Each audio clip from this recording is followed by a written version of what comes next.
Hello, good evening, and I'm so glad that you're here. If you're joining me live, oh, welcome, welcome. And if you're watching this as a replay, you're also super, super welcome. I want to say that this conversation, this meeting this evening, is specifically designed for school owners. I'm not talking to teachers. We're not having this convo with parents, school owners, school leaders, the people carrying the responsibility of managing our schools. I would also like to say that second term, in my experience, is one of the most misunderstood terms in school business. A lot of us treat second term like it's a break period, like it's a waiting period, like it's something to just cruise through, to just manage until third term, right? But second term is not a resting place. Far from it.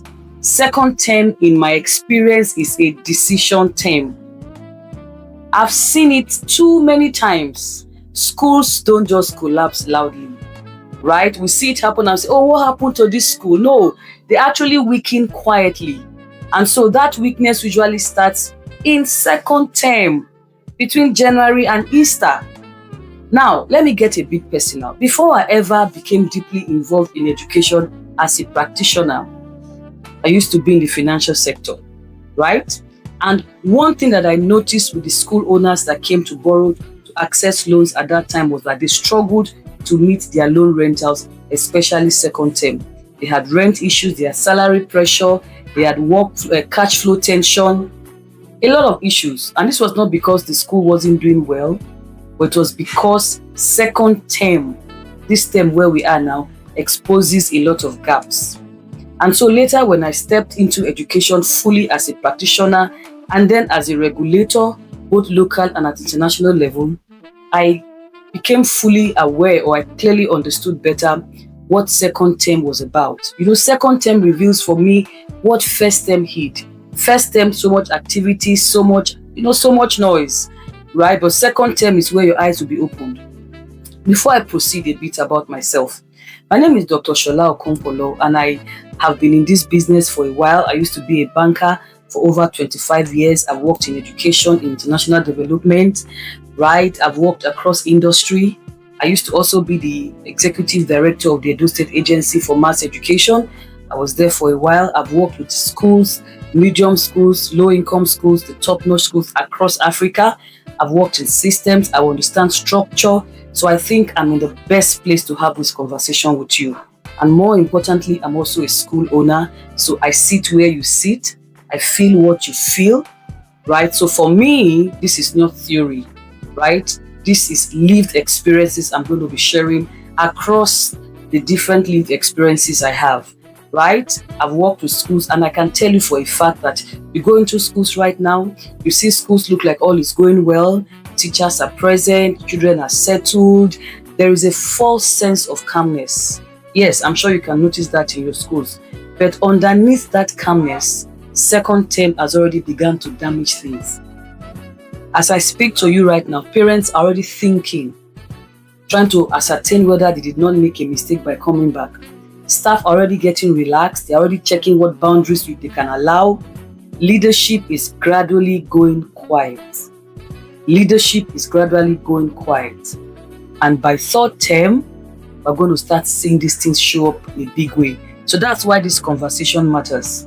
Now, what I want to do now, just stay with me so that we'll take this even more intimate, is to share my screen with you a few minutes from now so that I take you through a lot of things I'm going to be sharing in this conversation. And what we're going to be learning is not to scare you, but it's to wake all of us up, including myself, right? Because second term is not a joke. Second term is not a joke. Second term is serious, it's a big deal, and we must give it the necessary attention. Truth is that second term is not a joke. So I've talked about when I said a lot of us, we think that second term is calm, especially as we go into week 2. For those that resumed school last week, very quickly you may find some bit of ease, some bit of quietness. I can tell you for free that perceived quietness is very, very deceptive. Very, very, very deceptive. Between January and the end of the term, quietly sets the tone actually for what the year will look like. I know September is supposed to be the beginning of an academic calendar, but January sets the tone for the year. Yeah. So second term may not be loud as we expect. We're not doing graduation. There's no much of an activity, built into second term. But second term, against popular opinion, is the term for making decisions. I've seen a lot of schools, they suddenly collapse and they're wondering why. Now, the reason why you want to find such a thing happen is because schools rarely collapse suddenly third term or even first term. Second term is where you start to have a build up. That's when you start to see cracks show. That's when you start to have issues that went unmitigated or unaddressed. And so the problems usually begin second term, right? I would also like to state that this conversation that we're having is more of a leadership awareness conversation, not a fear-based conversation. So I do not want you to panic.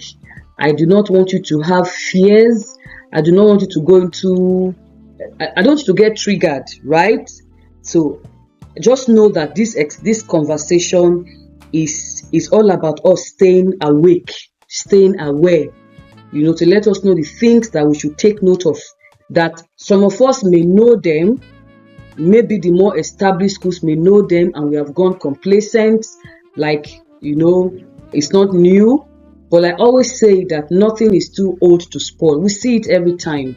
And in this business, you cannot afford to be complacent. You cannot afford to go cold.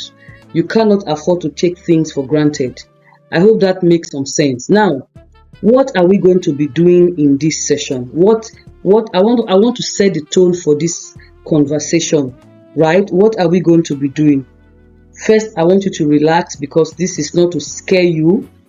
This conversation is designed to help you and I, including I, because usually when I teach, I also learn, right? Is to help us lead with open eyes and minds, right? Is to help us name the real issues about second term, right? We'll name the real problems, the silent second term sleep. We're going to name it, right? We're going to expose the seemingly small things that slips through the cracks once resumption settles. We just want to relax. We want to say there's no problem anymore. We'll expose those things. Some of them you may already be aware of. Some of them you may not even know that there are problems in your school. And so I want you to emotionally prepare yourself, by knowing that third term problems usually start earlier, right? Third term is where we try to dot our T's and dot our I's and cross our T's, but those problems start right where we are right now, right? If the problem starts, I can tell you for free that the problem starts at about this time, right? So I will be sharing in this meeting very practical solutions, right? We'll show what those leaks turn into by third term, like I said, and then we'll fix these problems with simple practical actions. If you've taken part in any of my webinars, my training sessions, if I've worked with you one-on-one, you know that I'm a very practical person. I don't do Google solutions.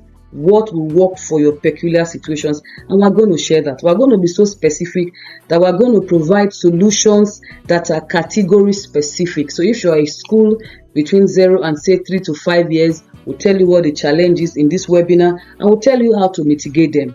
If you're a growing school between 5 to 10 years, we'll also tell you what to do, the problems that is peculiar to your kind of school. And then if you're a more established school, say 10 years and above, we'll also let you know what the challenge, what you should look out for in second term, and then how to mitigate them. Right? All right. Now, this term that we are now looks calm. This second term that we are now actually looks calm. I'm telling you, by the time we resume on Monday again now, the next school day, everywhere is calm. Everywhere is, generally there's a law. There's a what's the word I want to use now? There's a bit of a calm and quiet within the school. A bit of calm and quiet, right? And this Even though there's a bit of calm and quiet, I've said it over and over again, this period decides how the rest of the year would be, how the rest of the year will go, right? Now, for a lot of us school owners, this term is where we want to come with a bit of a relief, coming from all the pressures of first term. You have to get uniforms, book supplies, fill vacancies, advertisement, all sorts. Oh my God. Second term, usually a roller coaster.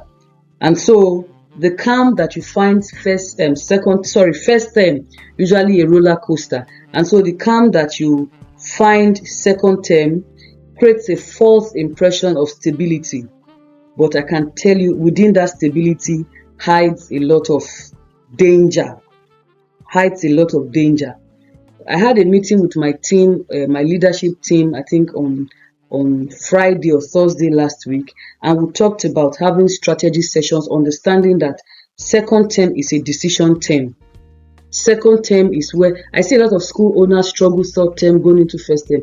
What did you do with your second term? Yeah, second term is where all the things that we said we were going to do in first term, the new policy implementation, second term is where these things either get strengthened or they are weakened. Second term, because you've taken your eyes off the ball, right? And one of the reasons why you take your eyes off the ball is second term usually is not dramatic, right? Nothing dramatic happens, and so you and I as leaders, we become unconsciously relaxed. We're not preparing for graduation, we're not preparing for admission. There is no, in our opinion, anything that is very defining happening, right? For lack of a better word, nothing defining is happening. For example, during graduation, you want to do something amazing, expecting your parents to return first term by August, going into September. You want to paint, you want to buy books, you want to restructure, you want to do curriculum review, you want to do brand review, you want to do 1,000,001 things so that you prepare to welcome your children and your returning and your new children in September. But second term, tell me one dramatic thing that happens. In fact, in one group I belong to, a school owner was asking when after school resumed if there was any activity that we could do. That's how complacent we can be when it comes to second term. And I want to emphasize that within this term, the things that we tolerate now, the things that we overlook now, the things that we allow now, I can tell you for free, will later become a big problem. Those things that you overlook now, that you turn a blind eye on, they are going to become a big problem later. So second term, this term that we are now, is the term where we quietly decide whether we want to grow or we want to struggle. Like I said, this is where the tone of the year is set now. Everything that the way the year is going to pan out is going to be determined by this term. But what really happens in second term? What really happens this term? What really happens this term? That's the question that every one of us should be asking. What really happens this term? Well, during second term, energy drops. We normalize fatigue. There's fatigue for us. Of course, first term is high energy. There's fatigue for us as school leaders, as staff. Generally, the school community experiences a drop in energy, right? And then you find that routine begins to replace intentional effort, right? We just try to just do it the way you think we should do it. Now second term, now is it not second term, right? Teachers, janitors, members of staff begin to fall into a routine. You find supervision begin to weaken in some instances, right? You also find that lesson delivery, even though it's not bad, right, becomes mechanical because, of course, you don't want to impress anybody, right? And then you find parents, even in this term, they start taking notes, especially those parents that joined your school in September, right? Those parents, they start to take notice, they start to they stop talking sometimes and they start observing, right? And then you start finding you as a leader, you begin to shift from proactive to reactive without awareness, because there's no strategy in place to deal with the challenges of second term because you did not expect that there will be problems second term. For example, an example of the lapses that may be seemingly small: unchecked lesson notes. Yes, it's even worse now because of a bit of staff shortage. Unchecked lesson notes, delayed follow-ups, skipped reviews, skipped feedbacks, skipped implementation of a policy that we agreed on first term, right? It's even worse now when, we are grappling with shortage of staff. So everything that we said we were going to do first term takes back burner. We literally abandon every one of those things. Every one of them gets abandoned, right? And so we have to, I want to emphasize here that habits and not mistakes are what gets formed second term. What we'll now begin to call mistakes are things that we permit and they become habits, right? They become what is permissible. And those things that are permissible becomes problems later. They become problems within the term. They also become problems later in the term. And going into third term and then first term, they become problems. Now, why is second term dangerously quiet? Why is it dangerously quiet? Why did I use the word dangerous? Dangerously quiet. It is so because, like I said earlier, there is no major celebration. I don't think anybody on this call can tell me if they have any event planned for second term. Any major brand defining event. Maybe inter-house sports. Not everybody does inter-house sports, right? But so second term lacks noise and distractions. That is why it is dangerously quiet. Second term can be likened to when you have a baby in your house and then suddenly the baby goes dangerously quiet. You know that quietness does not portend anything good.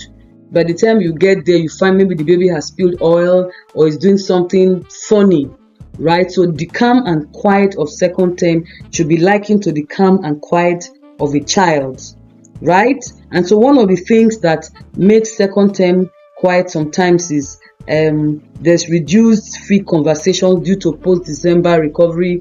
Parents are coming to you, big auntie, please, I'm just recovering XYZ, you see staff fatigue, reduced supervision. But you see, this is exactly how systems slow down. This is exactly how, in fact, systems begin to go bad at a time like this because a lot of things goes unchecked, especially on a daily basis, right? This term, as a matter of fact, is where you test whether your standards are internalized or enforced only under pressure. The second term, right? A lot of us had things that we said we're going to do first term. We want to do better, policy implementation, all sorts of things that we said. The question is, did we even have a plan to implement them further this term?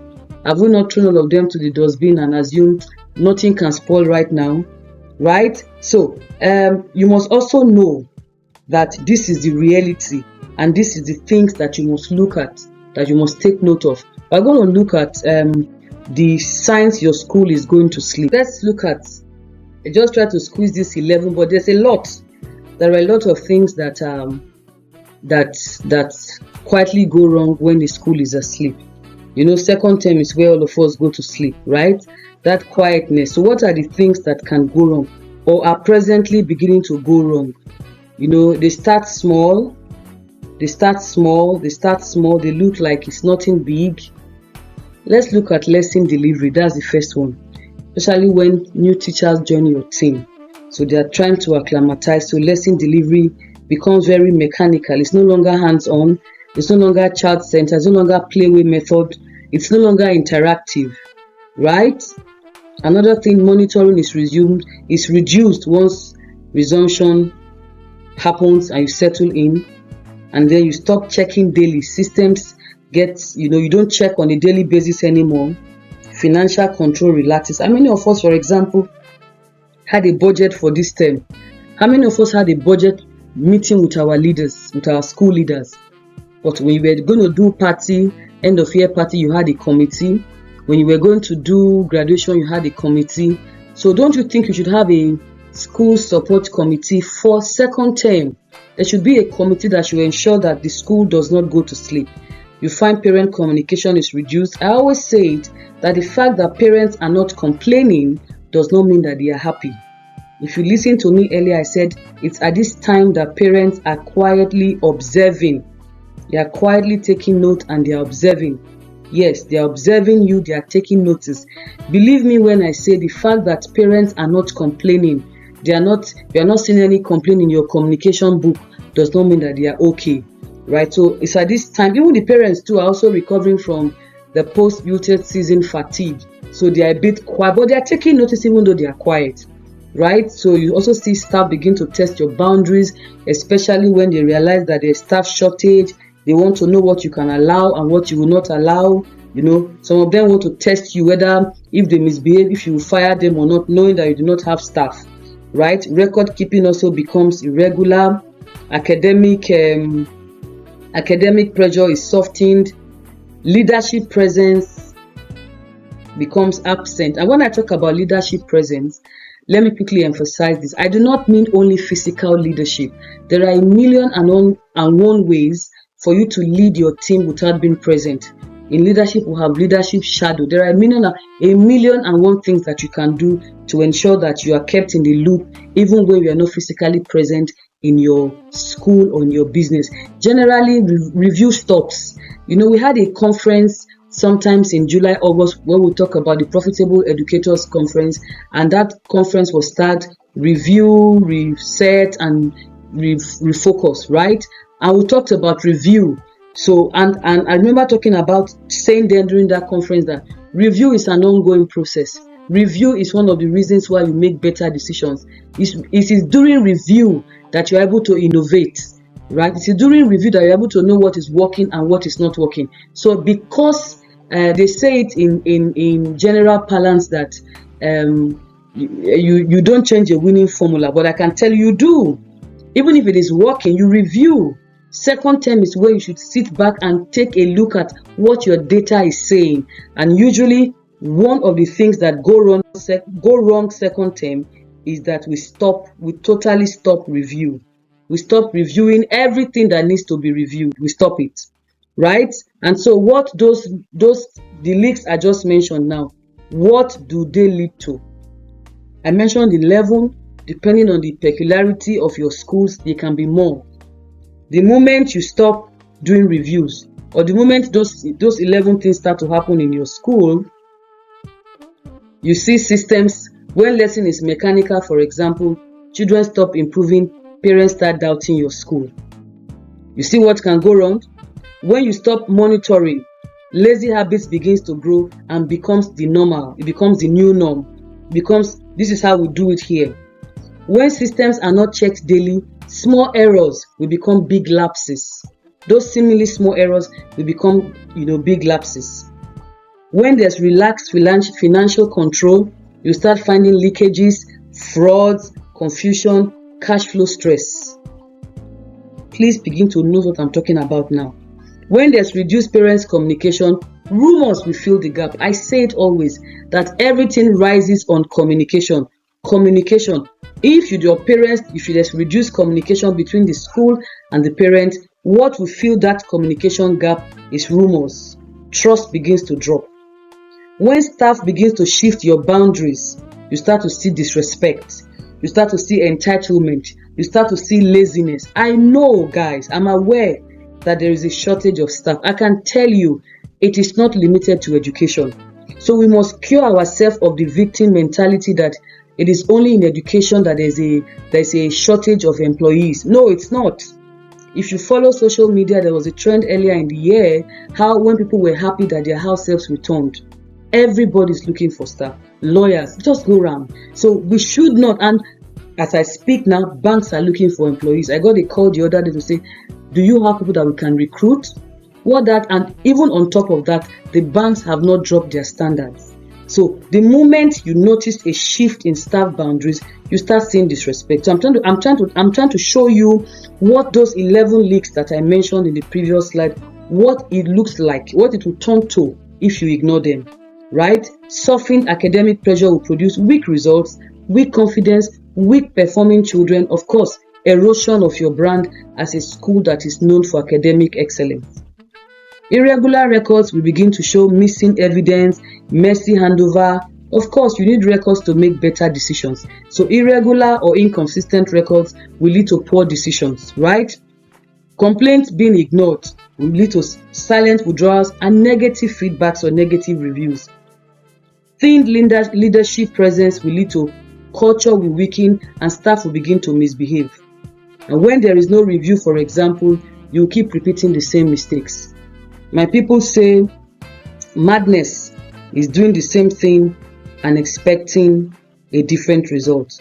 So when you do academic review, for example, you find your children do better. Somebody was telling me in December how where she was working, they were told to go and doctor children's results because they failed. If there was a review, we'll not be having that conversation, right? So the moment you don't do reviews, you start to have those kind of challenges.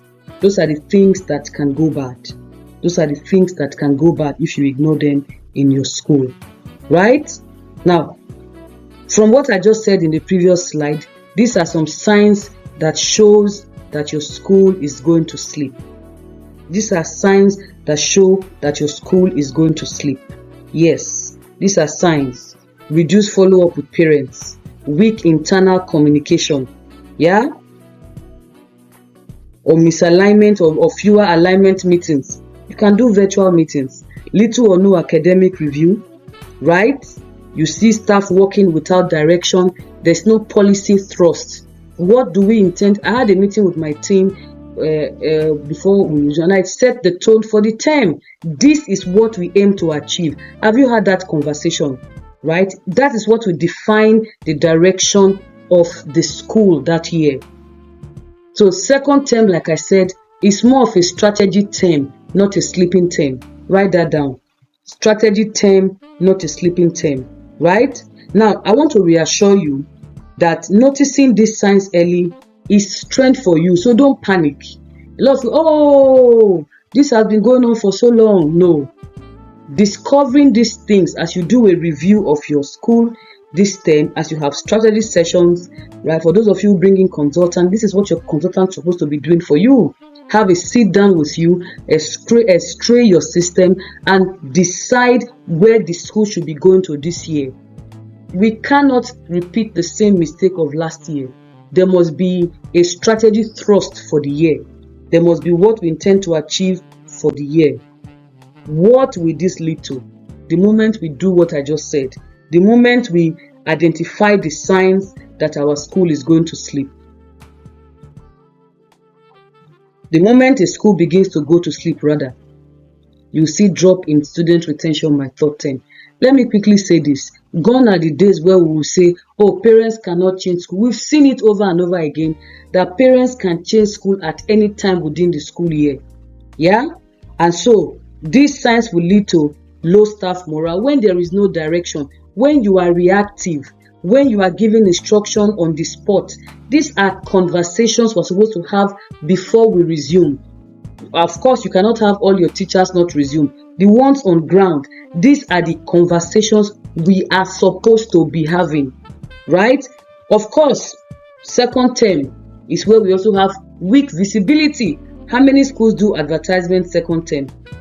You don't do advertisement anymore. You don't shoot content. You don't do anything. Just assume that parents are not taking notice. But that's what they call brand visibility and brand indoctrination. What does brand indoctrination mean? It means that the more people see you, the more, because of course, if any school owner is smart, second term is where you do your most ad. Because of course, very few schools are doing advertisement second term. And so the more parents see you, the more they know you, the more they like you, the more they are likely going to patronize you at the time they want to take that decision, right? So again, I want to reassure you that taking notice of these signs, I just mentioned some of them, is not a sign of weakness and it should not send you into panic mode, right? So if you do not identify this, for example, you will see that third term will become stressful. So instead of panicking, address them now. Address them now. Address all of these issues coming up now. So you want to ensure that you deal with pressure and panic now and not later. And so if these things are allowed to to thrive, you find yourself make emergency decisions that can be prevented early. And I'm very big on early prevention. I'm very big on early prevention.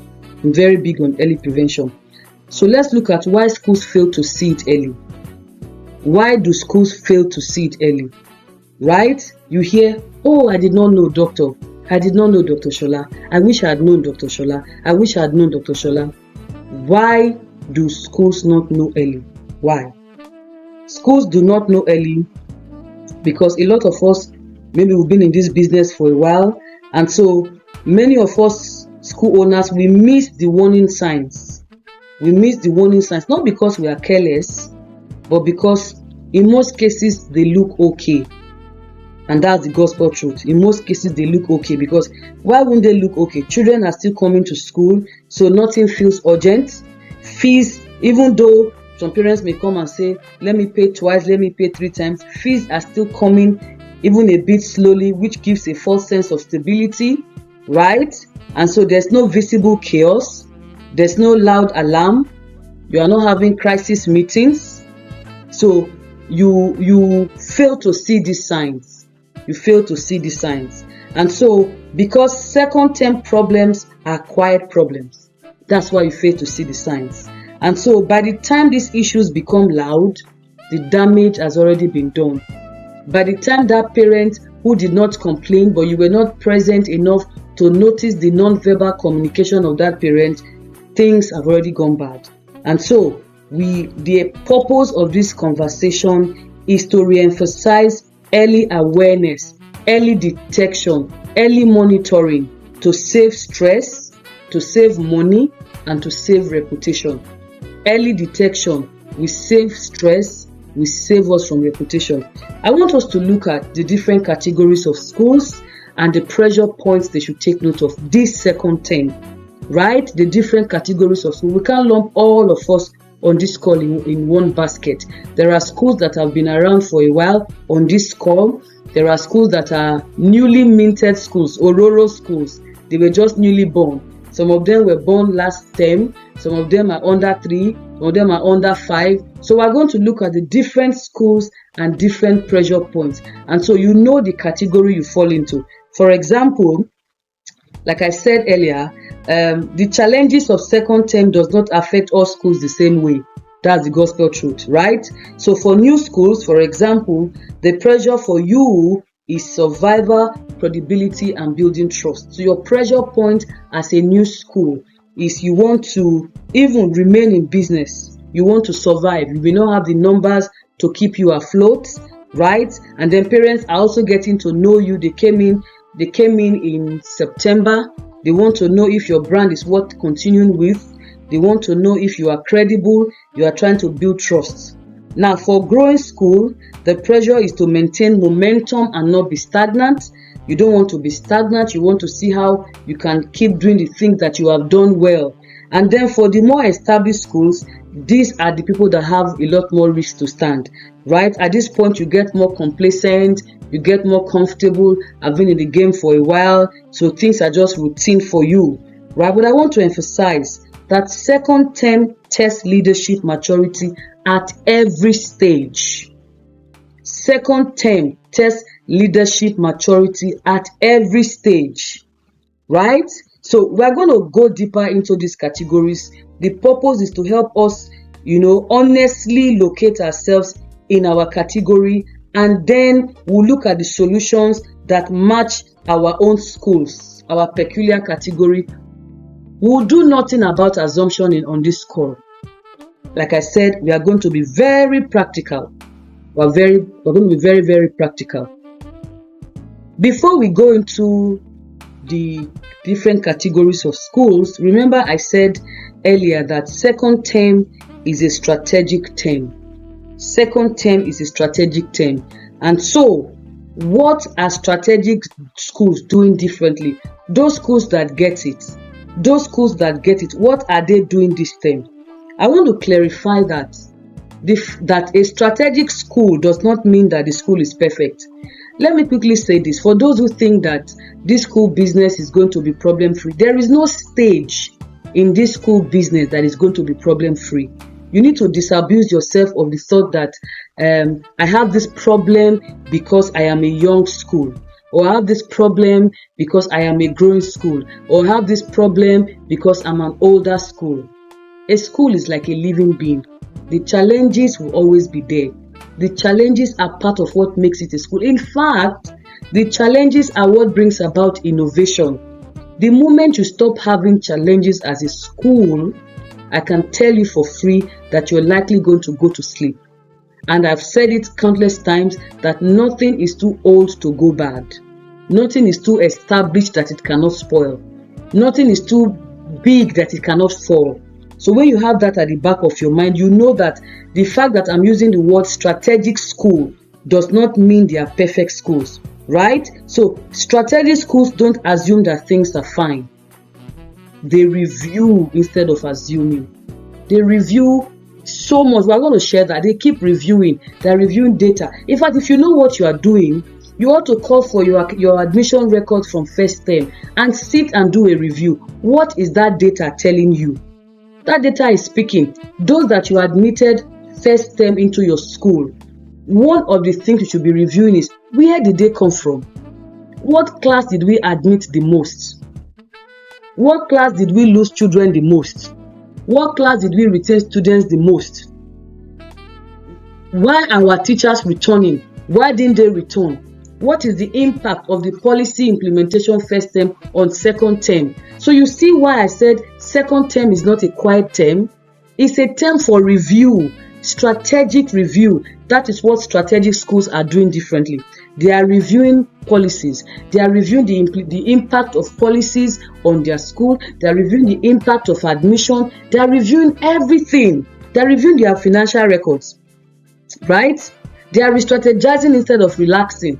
What worked? What didn't work? What can we tweak? Right? They are not relaxing second term. They are re-strategizing second term. Right? So these schools act early instead of waiting for third term pressure. If you review your admission records first term, this term, that is a bit quiet, and you have time to review it, it will help you know whether you should do fees review, which is where a lot of school owners miss it. A lot of us do things on impulse. If you are a strategic school owner, every decision you make is going to be a fallout of what the school is telling you. Many of us are very big on copying other schools. Oh, a school is painting, you want to paint. A school change uniform, you want to change uniform. We are so big on competing that we refuse to listen to our school. We don't pay attention to what the school is telling you. Did you do fees review this term, when you advise parents of fees review at the end of first term? Did it impact your returning students this term? Those are the things you want to be reviewing, right? You want to review the policies that you implemented first term. What was the impact second term? You want to review the things that you did first term. What was the impact second term? You want to review your financial records. What was your budget last term? And what's your budget this term? You want to do year-on-year review, term-on-term review. What was it like this time last year? What is it like this time now? So, like I said earlier, strategic schools, they act early. They don't wait for third term pressure, right? And then this term, they also know and understand leadership visibility. I've said that being visible as a leader is not just about being present alone. There are several ways. That's discussed for another day. There are several ways to be visible when not physically present in your school, right? Yes, so those strategic schools, they are very alert. They are very alert. They are very aware. They are paying attention to the non-verbal cues of parents and all of that. And all of that. I hope our notes are getting full. I hope we're taking note of what strategic. Okay, so how do these schools who are strategic, how do they pull ahead? And then what can you copy from them? What can you copy from these schools? These schools that are strategic, what can you copy from them, right? So I'm going to walk you through step by step. Like I said, this session is going to be very, very practical. For example, I said strategic schools don't wait for problems to shout. They listen to whispers. they listen to cues, they take note of data, they pay attention to data, they pay attention to records, right? For example, let's look at weekly mini reviews. They look at attendance, they look at fees, they look at learning progress, they look at staff attitude, they look at parent mood. All of this can be done very regularly. Yes, let me take for example reviews. Why is review very important? Review is very important because our core job as practitioners in the education space is to make children better academically and behaviorally. So how do you know that what you are doing is working if you don't review? So schools who pull ahead, those strategic schools, they are very big on review. They are reviewing attendance. For example, you may find some parents, they are very big on being absent. And yet at the end of the term, they come back crying and saying, my child did not do well. How will your child do well when your child was absent the most part of the term? Are we reviewing attendance vis-a-vis academic performance? See, that's one key ways that those schools that pull ahead, that's what they do differently. Your fees. I was talking with a group of school owners, I think a week ago. I had a one-on-one. A group of school owners came together and requested for a paid strategy session with me. And in the course of that conversation, I remember talking about fees. We've been having a lot of issues these days about shortage of teachers, but you see, we've not talked about the cost of teacher shortage. And the cost of teacher shortage mostly is pay. And then what is leading to low pay? Fees. That's why we're paying low pay. That's why we're paying teachers poorly. Now, why are we collecting low fees? Because a lot of schools do not understand pricing when it comes to their school. Pricing, your fees. How do you price your fees? A lot of schools price their fees based on location, based on environment. What is this school charging? Oh, because I want the children from this school, so I'm going to price my fees slightly lesser than this school so that I can attract the children from that school. It's okay to attract them, but can you sustain that number? Can you pay teachers to grow that number, to sustain that number that you have attracted to your school? So we had a deep convo with those team of school owners about how to price profitably irrespective of your location. That is something that you must review as a school owner this year. Going into September, you must be able to price profitably so that you can keep teachers, so that you can attract the best of brains within your category, right? You want to look at staff attitude. How is their disposition to your new policy? You want to look at punctuality. So reviews. And then what is the frequency of review? Is it bi-weekly? Is it bi-monthly? Is it termly? I talked about a school that was asking them to do, they should doctor children's result. If review was done on a weekly basis, leading to monthly, leading to termly, we won't be having that conversation. So that's something you can copy from strategic schools, right? And then you also want to have daily quick checks, punctuality. There's what we call in the Montessori setting, classroom word round. Just go and check. Lesson delivery, children engagement. These are things that you should check very frequently.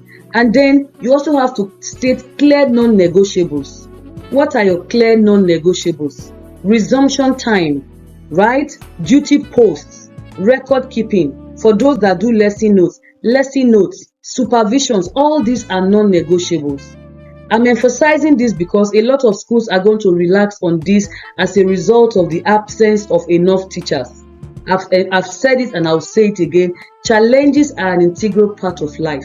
There is no industry, ladies and gentlemen, that does not have challenges. And I've said again and again that there's also no industry that is free from staff challenge. Go anywhere. So we should not make ourselves victims of a problem that is general. And so because we think that if you enforce your non-negotiables, your teachers will leave. The schools that do not enforce non-negotiables are still looking for teachers. Have that at the back of your mind. And also we also have, for example, too, what those schools do, a parent trust plan, consistent updates. You know, I say it every time that when it comes to this business that we do, there are so many small things that you can do that will make big difference. Communication is one of them. Timely and prompt communication is one of them. Timely and prompt communication is one of them, right? And then you also want to, those strategic schools, they do a lot of cultural reinforcement. They remind staff of what they stand for, what excellence looks like, what is the way to do things within the school environment. So you want to reinforce that fast correction that keeps small issues from becoming big fights. You want to be on top of your game. You want to be on top of your game. So I've just shared what is general. Now let me get specific. Let me get specific to the first category of schools. So if your school is between 0 to 3 or 5 years, come forward. Come forward, come forward, come forward. Get your biro and paper. Come forward, come forward. What are you going to do second term? You will use second term to build credibility. Use second term to build credibility. Consistency always beats noise. Use second term to build credibility. So you have to build credibility more than noise making, and avoid over promising. A lot of you newbie school owners, because you want to gather population, you over promise what you cannot do. Don't put yourself under pressure. Don't go and kill yourself. You are in this business for the long haul, and there are things that you cannot prevent. Allow your school to grow organically. Use second term, this second term, to build credibility. Be consistent with the things that you did first term. Don't be very flip-floppy. Pick one or two things that you can be consistent with and sing it. And sing it like never before. Another thing that you can do, you want to also emphasize on simple communication with your parents. Regular communication. Short weekly updates, not long stories. Short weekly updates, right? Use your WhatsApp status. Use your WhatsApp broadcast list. I don't know if I'm making any sense. Yes, you're writing down. Beautiful. Take note of this. Have a communication plan, especially as a new school. Have a communication strategy plan, right? Have a communication strategy plan. You have to have that.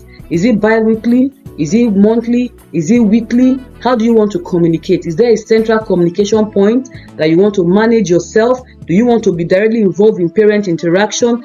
All of this must come to mind. Don't do too many things second term, right? Don't do too many things second term. I know that you may be under pressure. You want to grow your numbers. Don't be so bent on growing your numbers that you overpromise. A lot of you overpromise what you cannot deliver, and then that will create trust issues and create credibility issues. And then again, another thing that you can do is to standardize your school operations. Yes, at this time, second term, standardize it. Your routines, your pick-up routines. You want to have your clearly stated policies, school policies, your routines, your rules, your reports, your classroom expectations. You want to set them now as a young school. This is the best time. Standardization makes operations easy. I'm very big on rules and routine. If you work with me, you will know. If I work with you as your consultant, you will know that I'm very big on rules and routine. I see a lot of schools, for example, they want to expand and they struggle during expansion. You want to open a secondary school, for example, when you don't have standards. Expansion is made easy when there is a standard. All you simply need to do if there's a standard is rinse and repeat. So let me not digress. I'm talking to the newbie school owners, the under 3 or under 5, right? So you want to be very particular about standardizing your routines, your rules, your reporting lines, your classroom expectations. And then you also want to monitor your cash flow. Yes, you want to monitor your cash flow as a survival skill, not as a finance exercise. You want to monitor your fee schedule, your reminders, your follow-ups, your simple budgets. A lot of you at this time, you want to stretch yourself because you believe that if you do more is when you will get more. I can tell you from experience that that is not true. Focus on what you have control over and do it well. Trust me when I say that is enough to do the magic for you. Stop going to look for what you do not have yet and put yourself in debt. This is the time for you to, what's the word I'm going to use now? This is the time for you to expand. Expand is not the word I want to use. This is the time for you to basically just do better at what you already have. right? You want to clearly have a budget and don't exceed your budget, right? What can you do second term? Still talking to under 5, under 3 schools. You want to quickly define your school uniqueness. What parents should remember you for. That's why you don't have to do too many things. Pick 1 or 2 things and then sing it. Sing it a lot. That's all. That's enough for your parents to know you. Remember, you are building brand credibility and identity now. You are still coming into your own. So don't do too many things at the same time.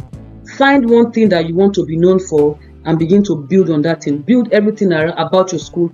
Is it that you want to be known for having children who speak well? Focus on that. That's enough to give you your magic.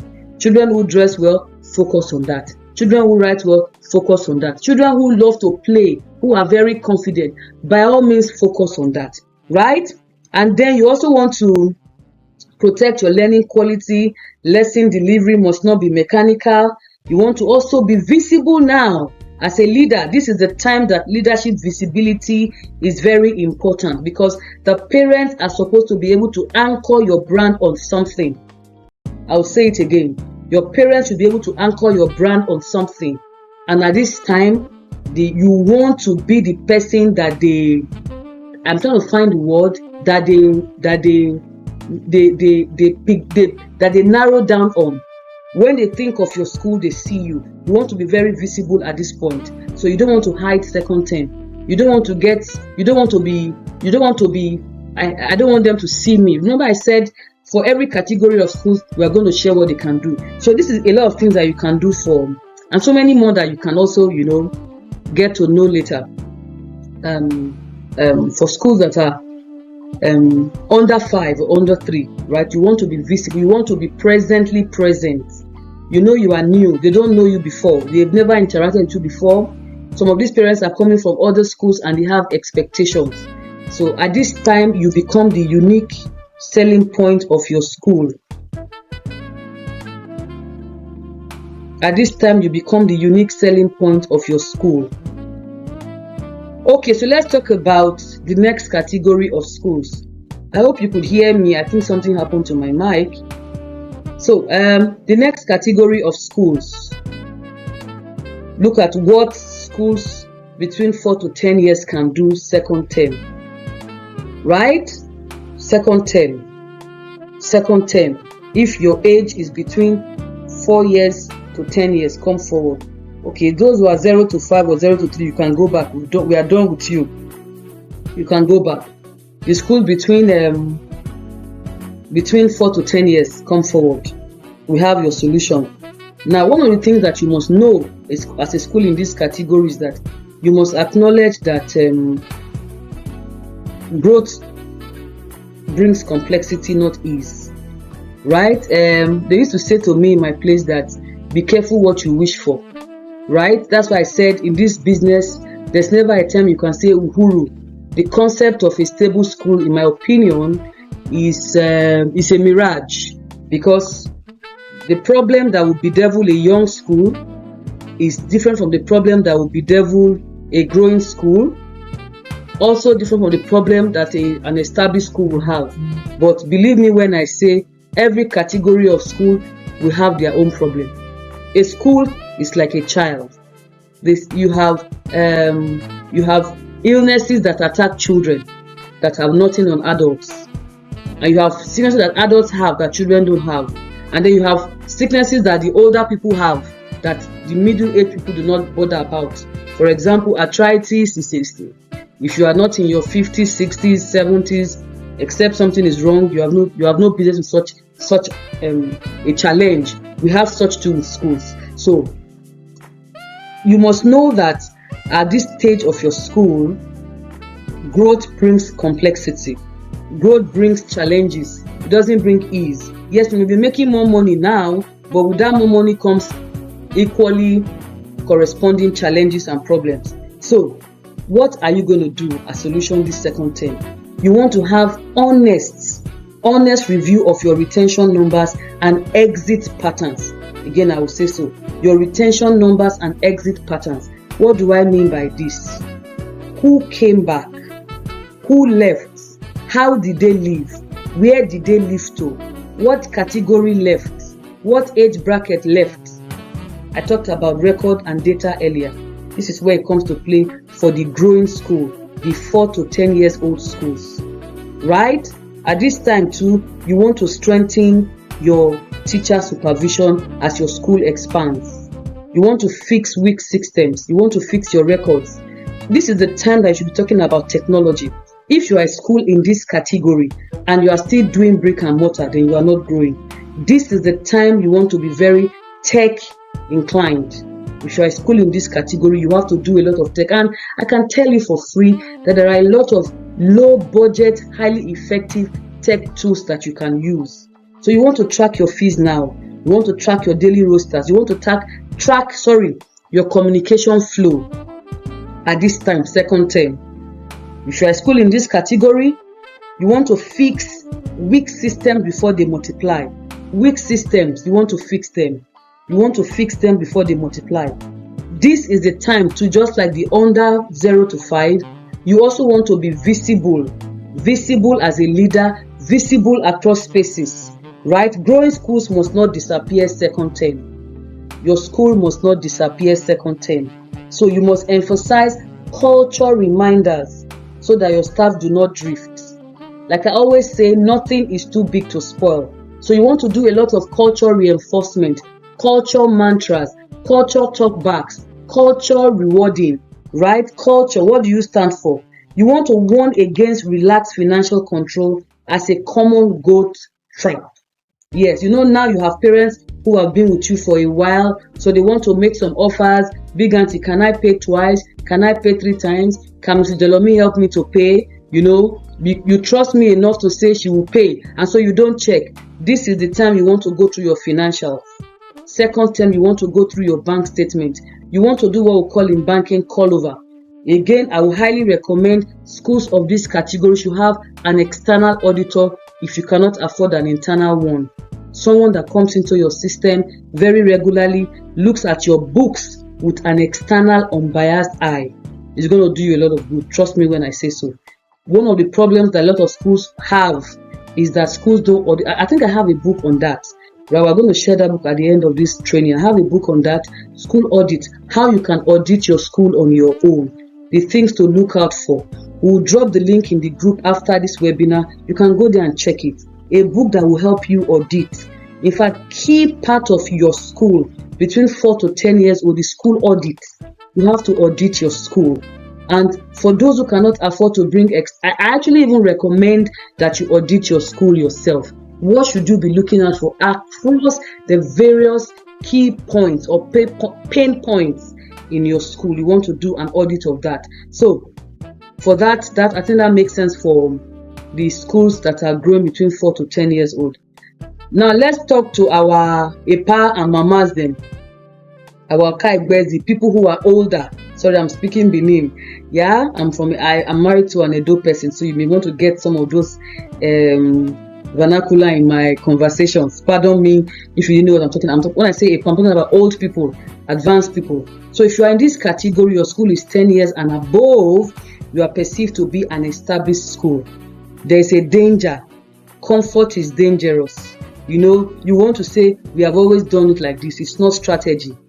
That is your greatest undoing if you're on this call and you have that mentality, the feeling of I have arrived. Go and ask Nokia.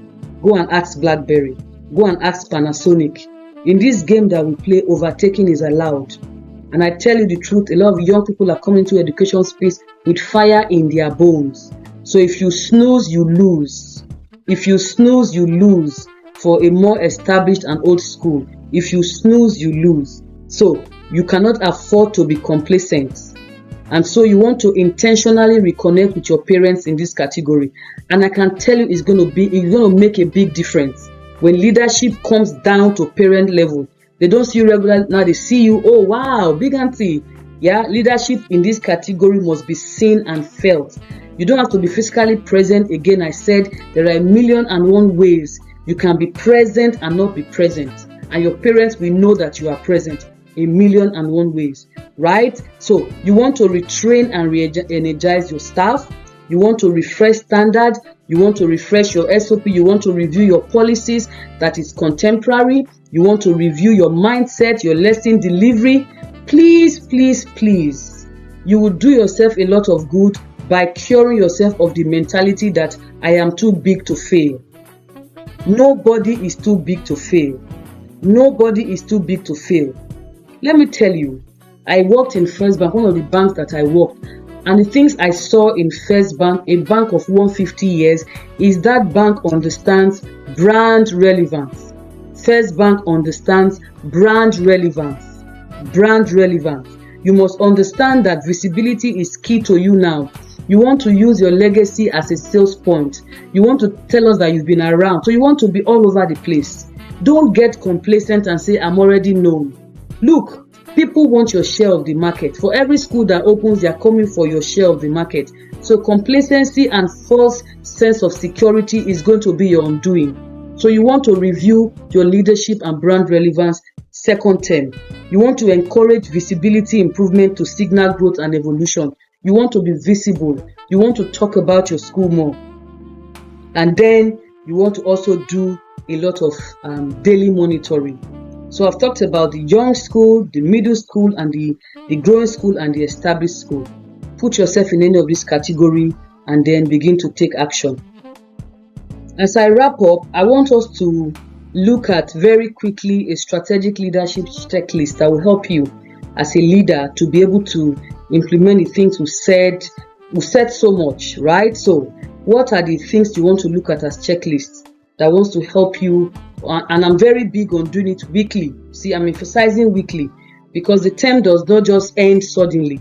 We have daily that builds into weekly. In fact, let me quickly say this. One of the things that has helped the financial sector and then international development, like I said, I've worked in these spaces.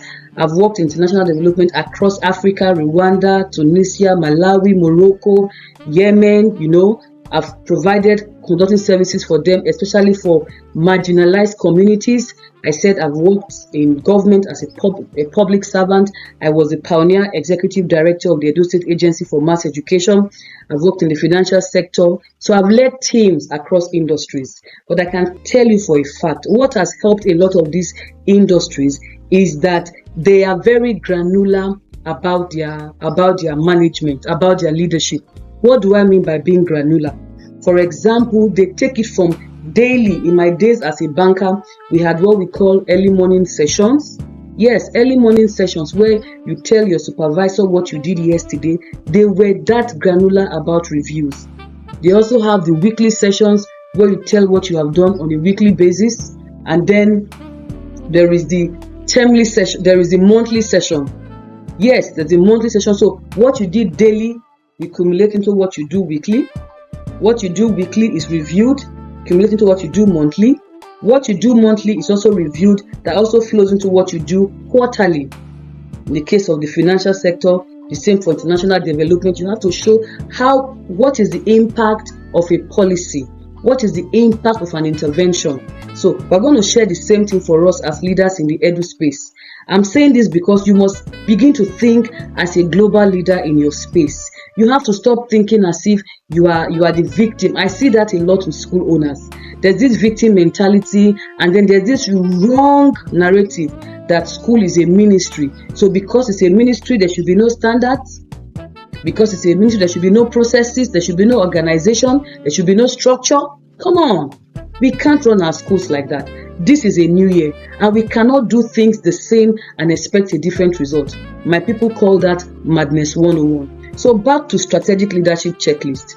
I'm going to share some with us. You want to get your biro and paper, right, and begin to take note of this, right? So leadership actually starts from asking the right questions. Leadership.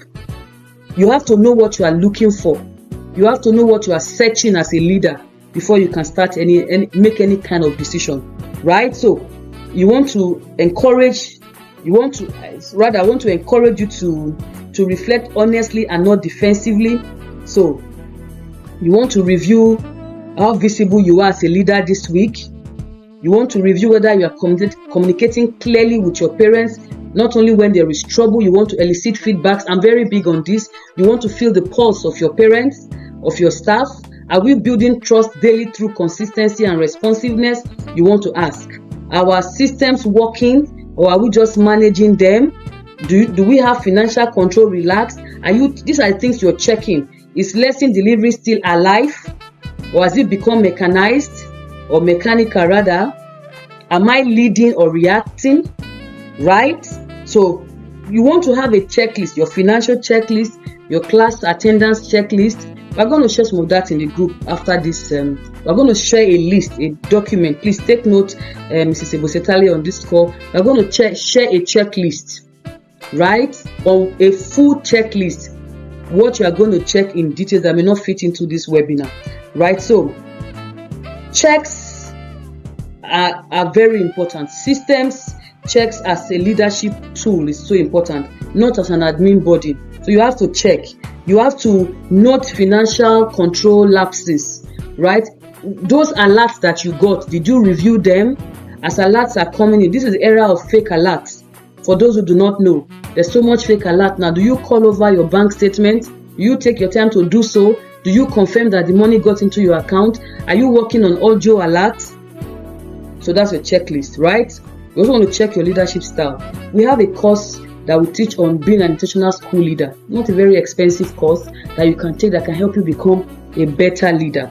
A better leader. So this is some of the checklists I'm sharing with you. We'll share a lot more in the group. Now let me quickly say this, that all I have said today, guys, is not about fear. Yes, I've said a lot. Don't get overwhelmed. You can always access this class throughout the term. Play it over and over again. We'll leave it open throughout the term, right, until we shut it down and then monetize. So I will advise that you play this over and over again. Take note over and over again. A school leader is a learning leader. A strategic leader is a learning leader. An intentional leader is a learning leader. An upwardly mobile leader is a learning leader. Please, curious. As though I'm the facilitator on this call, I can tell you for free that I'm also learning. I'm also taking notes, because things are also coming into my head that have to be checked. I can tell you one for free, that as I was teaching now, have I seen the weekly report for members of my team? It just came on board now. So why am I saying this? You want to have a system that works for you this term. So this term is not about fear. It's not about panic or anxiety, whether you are a newbie school owner, whether you are a growing school owner or an established school owner. This term is about awareness. This term is about positioning yourself as a leader. It's about leadership advantage. This term is about maturity, knowing when to tighten and when not to panic, knowing when to loosen and when not to let go. And so I want to reframe second term not as a sleeping term, but as a strategic season, as a strategic term, not a survival term, as a strategic term, not a survival term, right? So this term is when you are going to be intentional and confident as a leader. You can't lead a team and be panicking. You can't lead a team and be all over the place emotionally. This is the term that you want to get grip of your emotions. No matter the challenge, know that your school will not shut down. Know that your school will not shut down. And know that you are not alone in that challenge. When you have those two things at the back of your mind, you will tackle the challenge with the mindset of a winner. Am I making any sense? Now, what can you do immediately this week? Immediately, as it is hot. What can you do immediately? I'm very big on action over overwhelm. I don't babysit problems. What can you do immediately? Now, you've heard a lot, so I've simplified it for you. What can you do immediately? Number one, what can you do immediately? What can you do immediately? You want to do a quick staff pulse check. What do I mean by staff pulse check? Just call one or two of them at separate times in your office and just ask some leading questions. Just feel their pulse. You want to feel their morale, the level of their morale, not group. I didn't say group. When you are feeling the pulse of your staff, I don't recommend that you do it in a group. Call them one-one. Just call maybe from different sections, those from the nursery, those from primary, maybe one or two persons at different times. You want to feel their pulse. What is working? What is not working? What is sleeping? What are we ignoring? You want to do that this week, right? You want to do that this week. The second thing you want to do is you want to highlight a few non-negotiables, three non-negotiables, and enforce them immediately. We talked about your non-negotiables. Go over them again. You want to enforce them immediately. Maybe you want to enforce class rules immediately. Class rules help teachers better manage their children. Part of the reason why teachers struggle with children learning is because they've not established class rules. You learn from people that you like, right? That you trust, that you know. So we also have a course on that we call the KLT strategy course, where teachers are taught how to get their children to know them, to like them, and to trust them. That's just by the way, but what I'm going to say is that you want to pick 3 non-negotiables and you want to enforce immediately this term. We've talked about the non-negotiables in the previous slide. Go over that and listen to it again, right? That's the second thing you want to do this week. The third thing you want to do is you want to send out short parent updates, right? What are we focusing on this term? Part of the challenge for parents, why parents have a challenge with schools, is poor communication. I mentioned the KLT course that we have on our platform. That KLT course, one of the key points in that course talked about how to ensure that parents' expectations are properly addressed as soon as school resumes. What should parents expect? Part of the reason, for example, why parents feel aggrieved, why parents feel upset, is because there is no proper communication of expectations. I'll share an example with us. I watched a video some time ago where somebody took us through a process where he made a steel pot.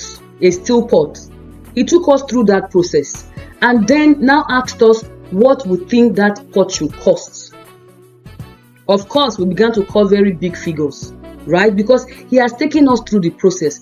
Part of the reason why there is usually parent-school owner conflict or parent-school conflict is poor communication. The parents run on assumptions and the school does not communicate. In that KLT course, we emphasize clearly how to let the parents know what we'll be doing this term. You want to have that conversation, right? You want to communicate to your parents on the key focus for the month so that they are aware what they should look out for, what they should expect, what is the objective of the term. You want to do that this week. If you don't want to do monthly, you want to do this month. If you don't want to do monthly, you want to communicate termly. I believe by this week, all our parents should have resumed. We should all have settled down. So you want to communicate to parents, not the newsletter. Strategic communication as a leader of your team. You want to have that very clearly. The next thing you want to do this term, this week, action you want to do is you want to do school visibility audits. Are we showing online or offline? You want to have a meeting with your content team, social media team, your advert team. You want to have that this week. You want to have that this week. And then you want to reintroduce daily system checks. You want to look at your records. You want to look at your feed tracking this week. Don't get overwhelmed. It's something that you must do. And so you also want to set 2 clear goals for the next 4 weeks and track them. You want to set at least 2 or 3 clear goals for the next 4 weeks, and then you want to track those goals, right? You want to reinforce progress. So these are some of the things that you can do this week. Please, you can't be somebody said to me this year that this is the year of doing. This is the year of doing. No more I will. Get to work immediately. Now, as we wrap up this session, this conversation is only beginning. Like I said, my name is Dr. Shola Okonkwo. I lead a team at Teach Smart. We have Dr. Ben as part of the team. We have Dr. Gift as part of the team. We have other consultants in the Teach Smart company where we do a lot of things about education, advocacy, curriculum development.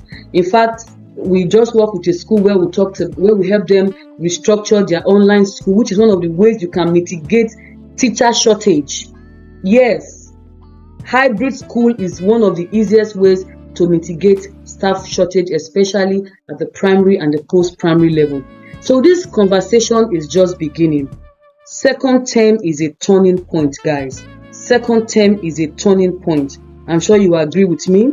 Second term is a turning point. And so, like I said, the conversation just started. Second term is a turning point for leadership, for strategy, for growth, for decision making, for intentionality.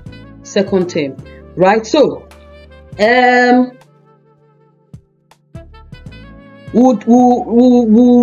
think we should keep our group, right? Where we're going to have deeper conversations in the coming days, throughout this term especially. We're going to talk about practical topics ahead: retention, discipline, trust, cash flow. A lot we are going to deal with within the term, right? We're going to create a safe space, and I don't think we should joke with second term. I've said so before and I'll say it again. So I encourage us to stay, those that want to stay, and then we stay in the conversation. Thank you so much. Thank you for your time. It's been a long one, but I'm sure a very, very engaging and informing one. Thank you so much. You can drop your comment, you can drop your questions, and we'll address them. Drop your comments, drop your questions, and all of it will be addressed right in the group and right on this call. Thank you so much. Like I always say, if we know better, we'll do better. Bye. All right. Thank you for staying with me till the end. Right? So if you're also watching this live, thank you. If you're also watching this as a replay, thank you for giving me your time. I do not take it for granted. Okay, so let me also say this, that we cannot end this conversation here. I'm sure we'll agree that there's so much we can do together. And so what we have talked about today in this webinar is awareness. But awareness alone is not enough. Second term requires follow-throughs, it requires follow-ups, it requires thinking together, it requires sharing experiences, it requires asking questions among people who share your common, ideas, comparing notes. That is why this conversation, I think, should continue in the group. Inside the group, I mean. We'll be keeping touch, we'll be talking, we'll be breaking things down, we'll be looking at case study, we'll look at real issues, real situations, real schools, real owners, real challenges. And so if you feel that this conversation is not for you after now, please feel free to exit the group. It's not about pressure, no hard feelings, But if you think that, or if you know that you don't want to drift through second term on your own, you want to be in the company of people where we can share our burdens, you don't want to be shocked into third term, you don't want to keep guessing, you don't want to keep carrying the burden on your own, then I will admonish that you stay in the room, right? Because schools who win don't sleep through second term, and they don't do it alone. They stay alert, they stay intentional, they stay strategic, they stay connected, they stay together with like minds. Again, thank you for being here. Thank you for listening. Thank you for giving me your time and your attention. I will appreciate that we'll continue this conversation in the Profitable Educators Forum.